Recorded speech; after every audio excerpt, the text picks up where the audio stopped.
Malawi Today.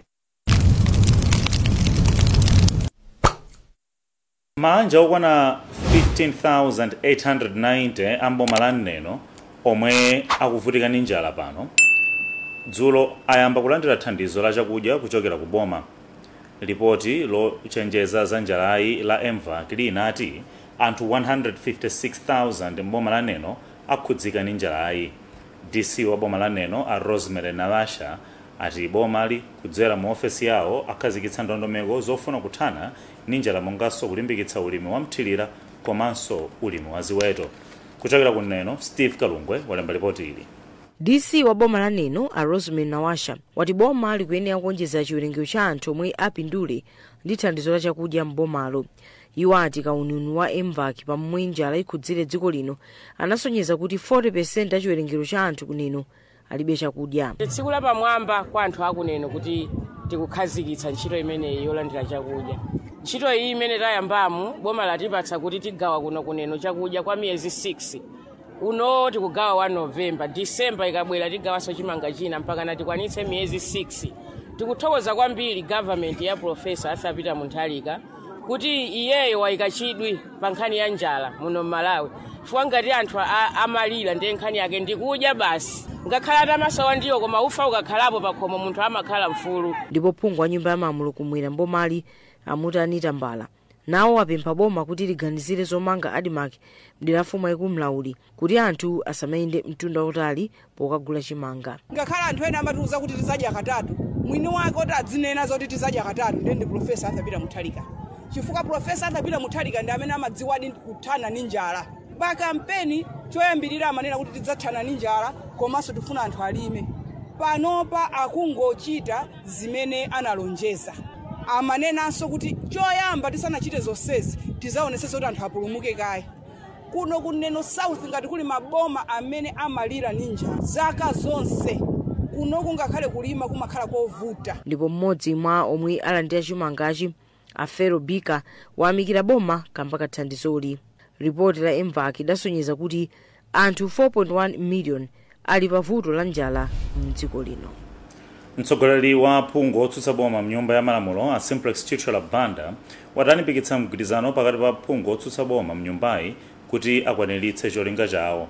Achichola auza zodiakilero kuti aphungu otsutsa boma ali ndi udindo waukulu olondoloza ntchito za boma ndipo sangakwanitse ntchitoyi ngati ali ogawikana. Mawu a mtsogoleriyo abwera pamene aphunguwa achipani cha Malawi Congress MCP tsopano awavomereza iwowa kuti ndiwo mtsogoleri wa mbali ya aphungu otsutsa boma mnyumba ya malamulo. Winston Gaimira wafika ndi ripoti ili. Aphungu a nyumba ya malamulo achipani cha Malawi Congress tsopano avomereza a Simplex Chichola Banda kukhala mtsogoleri wa mbali yotsutsa boma nyumba ya malamulo.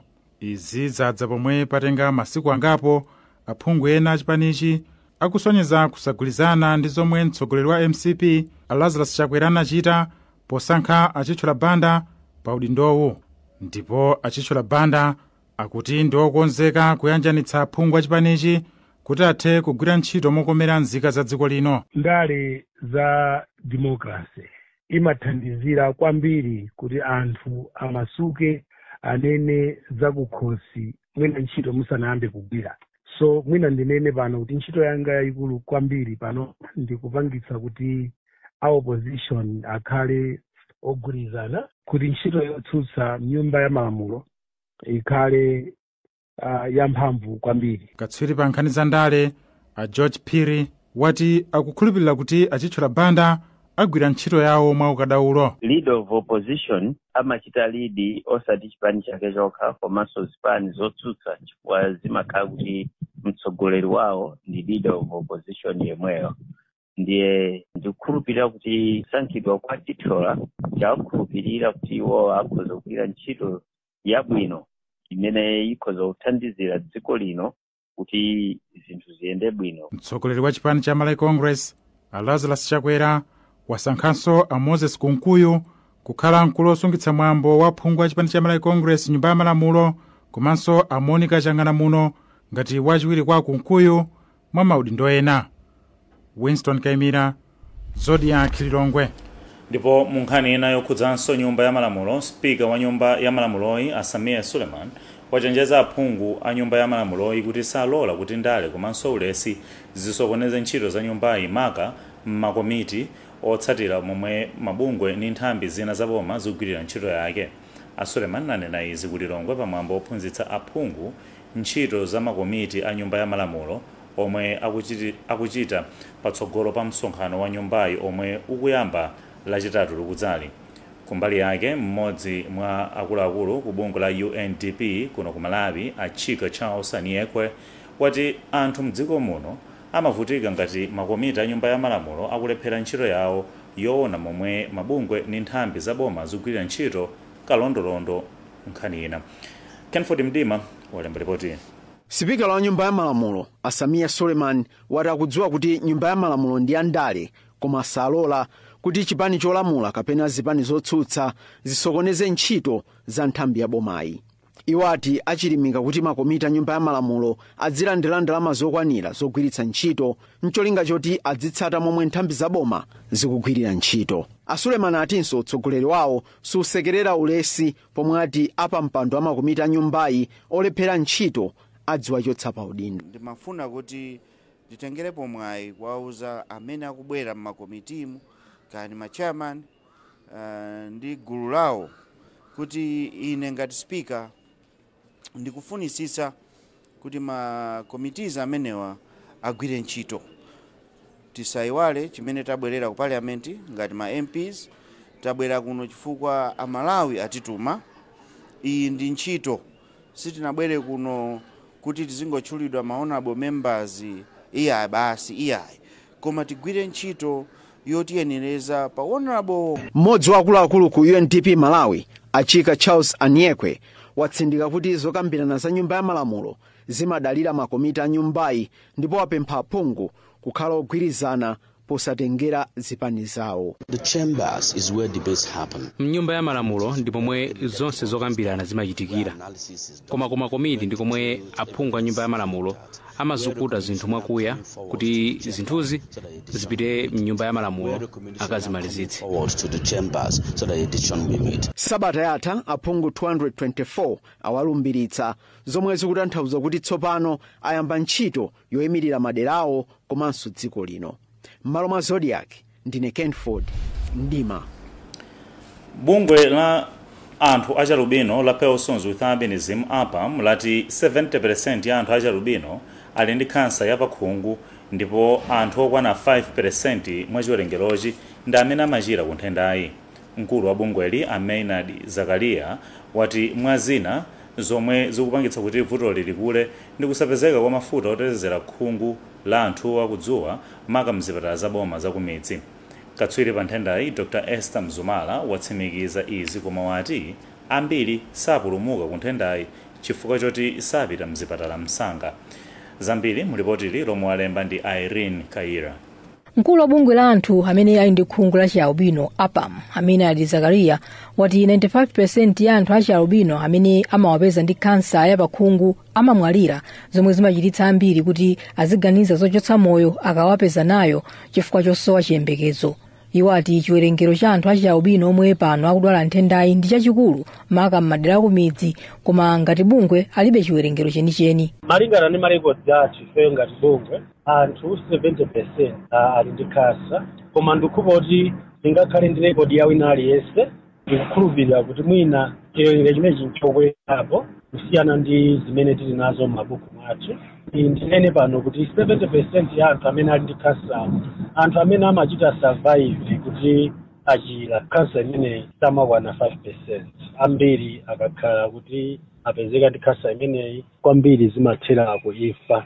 Dotolo loona za pakhungu pa chipatala cha Kamuzu Central Esther Mzumala wati nthenda ya kansa ya pakhungu ikukula pakati pa anthu a chialubino chifukwa ambiri samadziwa mmene angadzisamalire kuti asadwale chifukwa amakhala pa chiopsezo chachikulu. Iwo ati amaona makolo oti ali ndi ana a chialubino amene sadziwa za momwe angasamalire khungu la ana awowo kuti adzileteze ku nthenda ya kansa ya pakhungu. Anthu ambiri amene amamwalira ndi skin cancer imakhala kuti skin cancer ichakayipanga discover mochedwa. And ineyo since chikhalire ndokotala wa pakhungu ndaziwadi kuti makesi zomwe ndinabwera I think 2014 naona kuti anali timati advance kuti anthu samadziwa ndi skin cancer timapeza zitakula. Skin cancer ni nthenda yoti timatha kuipanga pezeni. Ikapezeka mwachangu timapeka mankhwala, timapanga surgery, olo kapena timatha kuwapasa ndithu mankhwala kuti azilandira. Ripoti la chiwerengero cha anthu la 2018 limaonetsa kuti mdziko lino muli anthu 134,636 amene ali ndi khungu la chialbino.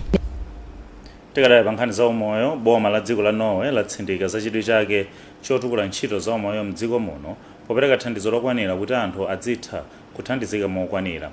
Kazembe wa dziko lino kuno ku Malawi Anne Sophie Yeland ndiye wanena izi ku Lilongwe pamwambo osayinira thandizo la ndalama zokwana 34.1 billion kwacha yomwe cholinga chake ndi kutukula ntchito za umoyozi. Nduna ya zachuma Joseph Mwanaveka ili ndi chiyembekezo kuti ndalamazi zithandiza kukwaniritsa nsalamira zikuluzikulu za umoyo pansi pa ndondomeko yachitatu yomwe amayitcha Health Sector Strategic Plan 3 mchingerezi.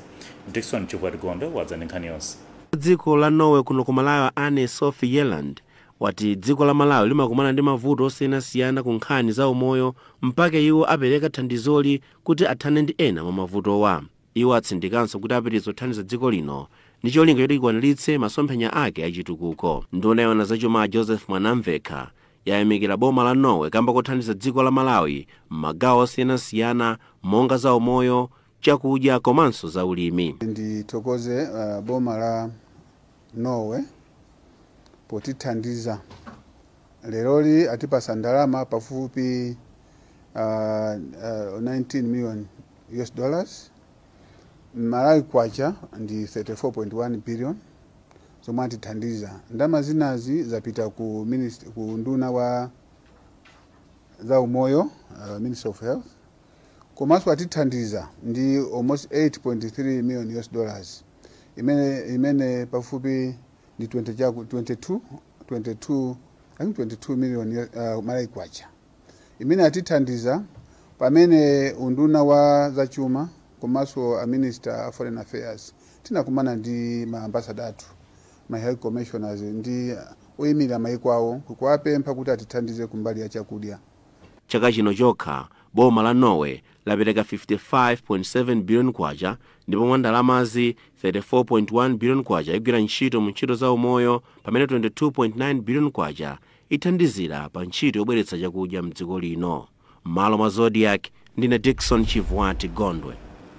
Mukuonera nkhani pano pa Zodiac masana ano tinakaniza mbiri zoti muonere zikangotha. Unayoona zoti pasamakhale kusiyana pakati pa amayi ndi abambo, anthu olumala ndi chisamaliro cha anthu omwe ali ndi ulumali akutenga nawo lati wachilimika pofuna kuonetsetsa kuti anthu omwe ali ndi ulumali akutenga nawo mbali mzochitika za mdziko. Nduna mundu nawo Amere Navicha anena izi ku Lilongwe omwe amakhazikitsa mwezi ophunzitsa anthu za ufulu wa anthu aulumali omwe wayamba pa 3 Novembala mpaka pa 3 Decembala.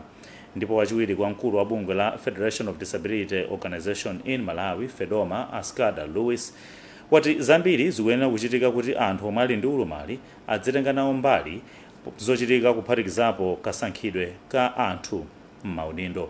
Zambiri mu ripoti ili lomwe walemba ndi Rachel July.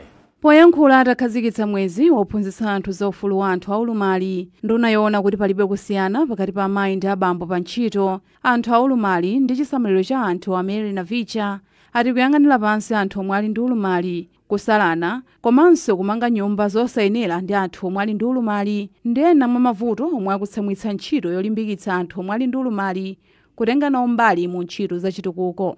Anavicha ati nthawi yakwana kuti dziko likhazikitse njira zothana ndi mavutowa. Ngati unduna tayika mfundo zingapo zoti tilimbikitse anzathu aulumali. Mwadzimvera nokha mkuyankhula kwawo anzathu amene ali ndi ulumali anena kuti iwowa akukumana ndi zovuta zambiri ngati kulowa mnyumba zofunikira zosiyanasiyana ngati maofesi kukumakhala kowavuta. Ndipo mawu ake wachiwiri kwa mkulu wa bungwe la Federation of Disability Organizations in Malawi Askada Lewis wati chomwe chikufunika pakadali pano ndi kukhazikitsa ndondomeko ndi kuonetsetsa kuti anthu omwe ali ndi ulumali akusankhidwa m'maudindo osiyanasiyana opanga ziganizo za dziko. President akukamba za azimayi ndi achinyamata kuti aonetsetsa kuti atenge nawo mbali pa zachitukuko matonenanso kuti anthu aulumali asayiwalidwe. So mu mwezi uno umene tikupereka mauthenga okhuza maufulu anthu amaulumali tigwisa ntchito nthawi imeneyi kuti pamodzi ndi inu atola nkhani kuti mauthenga afikire posepose pa zinthu zomwe zikuaphinjabe anthu amaulumali. Tsiku lokumbukira mwezi ophunzitsa anthu za ufulu wa anthu omwe ali ndi ulumali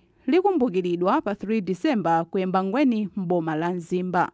M'malo mwa Zodiac kuno ku Lilongwe ndine Rachel Julaye. Ophunzira pa sukulu ya ukachenjede ya Mzuzu wapanga ndodo yoyendera yotchedwa njira walking stick imene ichepetse mavuto amene anthu omwe ali ndi ulumali osaona amakumana nawo poyenda zimene zimawapsinja kwambiri pa ntchito zosiyanasiyana kuphatikizapo kuyenda komanso ntchito za chitukuko komanso chuma. Tili ndi zambiri mu ripoti ili la Temwa Nyirenda lomwe akuwerenga ndi Adam Zundaninge. Ophunzira amene akupanga maphunziro a physics ndi electronics pa skulu ya ukachenjede ya Mzuzu a Charles Chiyombo apanga ndodo ya makono imene ithandiza anthu amene ali ndi vuto losaona ndi kuchepesa ena mwa mavuto amene akumana nawo. Achiyombo anakonza ndodoyi kuti achepese mavuto amayendedwe amene anthu aulumali osaona akukumana nawo moyo wawo asiku ndi siku. Iwo ati ganizoli linabwera ataona kuti anthu aulumali osaona akukanika kutenga nawo gawo pa nkhani za chuma komanso chitukuko cha dziko. Anthu ambiri omwe ali osaona amagwiritsa ntchito ana awo kapena azibale awo kuti azathandiza kuyenda madera osiyanasiyana zomwe zili zotayisa nthawi kwa azibale awo komanso zimasokoneza maphunziro a mwana uja. Komanso kupatulapo anthu ambiri m'malo muno amagwiritsa anthu ambiri omwe ali osaona m'malo muno amagwiritsa ntchito ndodo zenizenizi kumangomenya paliponse kuti azoti kusogoloko kuli chinthu kapenayo zomwe zili zisali za CFI kwa anthu omwe azungulira komanso kwa iwo omwe agwiritsa ntchito. Mkulu wofalitsa nkhani ku ofesi ya Malawi Council for Disability Affairs Makoda a Harriet Kachimanga ayamikira ophunzirayo ponena kuti dziko lino likufuna anthu aluso ochuluka ngati awa. Kuyambirira ifeyo Malawi Council for Disability Affairs ndife okondwa komanso oyamika chifukwa cha kukonzedwa kwa ndondomeko imeneyi kapena kuti zida zimene zapangidwa mwatsopano. Kwambiri tikuona kuti zida zimene zithandizira ku miyoyo ya anthu amene ali ndi ulumali m'dziko muno. Ngati mzigawo zina anthu amene ali ndi ulumali osaona ku chigawo chakumpoto amakumana ndi mavuto azachuma komanso kuyanjana ndi anthu ena zimene zimabweretsa malire mmene angatengere gawo mu nkhani zokhuza chuma cha dziko. Boma layamba kale latseka ntchito za usodzi kuyambira pa 1 Novembala mpaka pa 31 December m'dziko muno. Mkulu wa ofesi iyi yoyang'anira za nsomba m'boma la Nkhata Bay a Dellings Kamenya alangiza asodzi kuti mnyengoyi adzingopha usiva chabe osati mitundu ina ya nsomba monga chambo. Akamenya auza Zodiac kuti munyengo yomwe boma layimitsa kaye usodzi mnyanja ya Malawi ndi mitsinje yotetezeka osati kuti ku Nkhata Bay kokha koma madera onse m'dziko lino ndi cholinga choti nsomba zipatsidwe mpata kuti ziswane. Zambiri mu ripoti la Norbert Tambalamtua Mzembe. Mkulu wa ofesi ya zachisamaliro cha nsomba mboma la Nkhata Bay a Dellings Kamenya wati ali ndi chikhulupiriro kuti nsomba zomwe zili pa chiopsezo kwambiri monga za chambo tsopano zitetezeka ndi kuyambanso kuswana mnyanja komanso mitsinje ikuluikulu yomwe ndiyotetezeka ndi boma. Akamenya alangiza asodzi kuti mnyengoyi yomwe nyanja ndiyoletsedwa kuchitamo usodzi wa nsombazi azingopha nsomba monga za usipa. Usodzi wa usipa umapitirirabe. So ngati ali kutekera kuchita switch kuchokera ku mina usodzi wa chambo panopa nthawi yoti apha mapanga usodzi wa usipa umene umakhalabe kupitirira ngakhale kuti nyanja atatseka. Mmodzi mwa asodzi ku dera la Thipura ku Chintheche mbomali a Felix Lloyd Chirwa wati asodzi akuyenera kumvetsetsa ubwino wa kusachita usodzi mnyengoyi ndipo apempha kuti azichita mabizinesi ena mnthawiyi ngakhale adandaula kuti madoko ambiri ochitirako usodzi mulibe ukhondo ngakhale amalipira ndalama zomwe akonzera ku maderawo monga kukonza mathandala oyanikira nsomba komanso kukumba zimbuzi. suzu likulu kongwa ndi luvumbuzi pano tilivi population chikulu engandati mangiye palivi ngeti nthandala pomujali ya madoko mwanyidu malangizo ngakulondozeke palivi mundiwe pachanya palamulo ndipo tilondoloza. Asam Manda ndi mkulu oyang'anira ntchito za bunge la Ripple Africa ndipo akufotokoza momwe izithandizire project yawo ya chisamaliro cha nsomba mnyanja yotchedwa Conserve Fish for Tomorrow. Izithandizira kunena kuti asoza apereke mpata ku nsomba kuti ziswane kuti mawa ndi mkucha uno azakhale nazo nsomba zochuluka. Malo mwa Zodiac Lilanobe Tamba Mtuva Mzembe. Tsopano tione nkhani za masewero. Timu ya Songwe Border United yaonetsa chikayiko ngati ikhalebe mu TNM Super League pamene timu iyi kupitirira kusachita bwino mu ligi pokhalabe pansi pa mndandanda wa matimu onse. Mlembi wa timu iyi Teflon Parisha Swila wati kupulumuka kwa timu yawo sikulinso m'manja mwawo koma matimu ena wanena kuti chiyembekezo chokhalabe mu ligi chachepa kwambiri. Pakadali pano Songwe ili ndi mapointi asanu okha kuchokera pa masewero 23 pomwe yagonja masewero 20 nkupambana kamodzi ndi kufanana mphamvu ndi matimu ena kawiri. Bright Kanyama walemba ripoti. Pomwe kwangotsala masewero 7 okha kuti masewero a chaka chino a TNM Super League afike kumapeto, chiyembekezo cha timu ya Songwe Border United kuti ipitirabe kukhala mu ligi chili pa chiopsezo pamene timu iyi ili pansi pa mndandanda wa matimu mu ligi pamene yasewera masewero 23. Pali chiyembekezo kuti Songwe yomwe kwawo ndi ukaronga itha kutuluka pakutha pa masewero awiri akudzawa potengera kuti mapointi awo onse akaphatikiza masewero amene atsala afika pa 26 ndipo timu yomwe ili malo otsiriza osatulukira mu ligi ya Mighty Tigers yatolera kali mapointi 22. Mulembi wa timu iyi Teflon Parisha Swila wavomereza kuti kukhalira kwa timu iyi mu TNM Super League sikuli m'manja mwawo, kukhalira kwa timu iyi mu TNM Super League sikulinso m'manja mwawo koma amene matimu ena azichitira. Iwo ati ngakhale kuti timu iyamba kuchita bwino pakatipa komabe kukhalira mu ligi iyi ikhala ntchito yayikulu. Mwayi wathu uli mwa matimu anzathu akumusiku akamagonja nafenso tumakhandika moyo ka mu Super League.